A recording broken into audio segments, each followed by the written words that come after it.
I feel like every film we get with The Rock, no matter what character he portrays, shit, he could be an animal. I feel like he's always gonna be The Rock. Like no matter what, he could be Superman, Batman, the Joker. He could Black Adam. I feel like The Rock. Like I don't know, man. It's just who he is. Like you can't. I don't know if it's the amount of films he plays in or just his presence, but normally like like say Henry Cavill, like if when he did Geralt from The Witcher, I didn't look at him as Superman.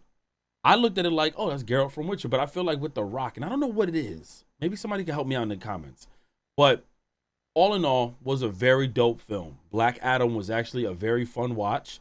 I would say the pacing in that movie had its highs and low points and very like, huh? I was questioning at first, did they really need those two or a couple characters that were introduced in the beginning? But the way they brought them in, I'm talking about like the mother's son and I guess his uncle, like the way they brought them in, it was cool, because they tied it in. It has some cringy one-liners from Black Adam. It has some cringy comical moments, especially with the reaction from the son in the film. But it worked out to be a dope film.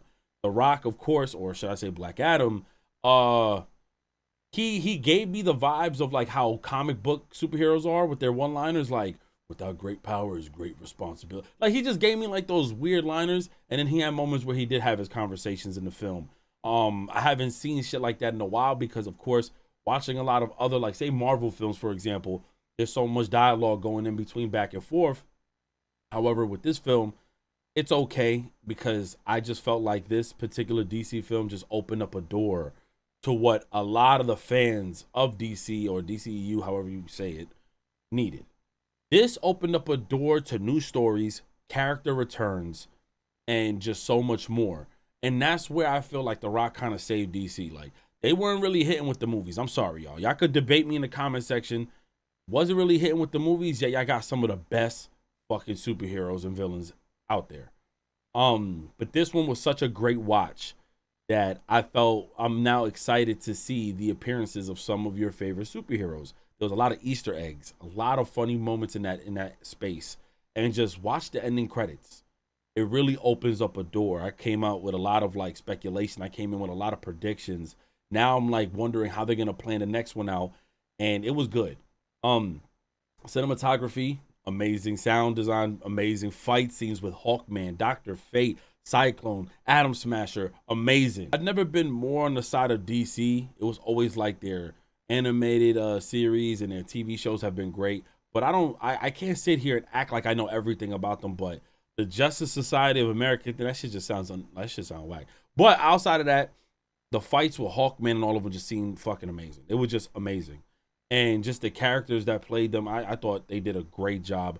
I would say that even though you might feel like that movie was a little bit out of place in some moments, I think respectfully, they nailed what we kind of wanted. And that was really just an introductory to that new character in the film space, in the movie space, but who's been around for years. And I hope that this opens up, again, even more doors for DC to just make films on characters that we don't see. Static Shock. That being said, I don't want to spoil anything. We see that this dude, Black Adam, he has a unique backstory because it's not like the generic, oh, my family died, now I want to seek vengeance. Oh, like it's not like that. It's like things happen. There was like some dialogue and some meaning to it. And it really has a purpose that I feel, wow, this guy is an anti-hero. He's not really a hero, but he's not necessarily a villain, but he's very like, people view him in a certain space. You got the people of his hometown of Kadak, I think it's called, forgive me, or Kadak, however it's pronounced, forgive me, which they view him as a hero, but the rest of the world, including the Justice Society of America, they view him as like a threat or someone who needs to be stopped because, again, Black Adam, I believe in this film, didn't really have any control over his powers until the very end, where he had a hold of his strength and what he's able to do, which is exciting because now in the next film or moving forward, he will have that control over himself and how to control his abilities because this dude is one powerful motherfucker. I'll just tell you that right now. That being said, don't even want to spoil the rest of it. I think you guys should go ahead and check it out for yourself. Very great film. It had its moments, here's and there's. The Rock, I'm sorry, it don't matter what the hell if you put a mask over him and put a voice box, maybe you would have got me. But outside of that, No matter what The Rock does, no matter what character he plays, The Rock is The Rock, yo. I feel like The Rock is The Rock.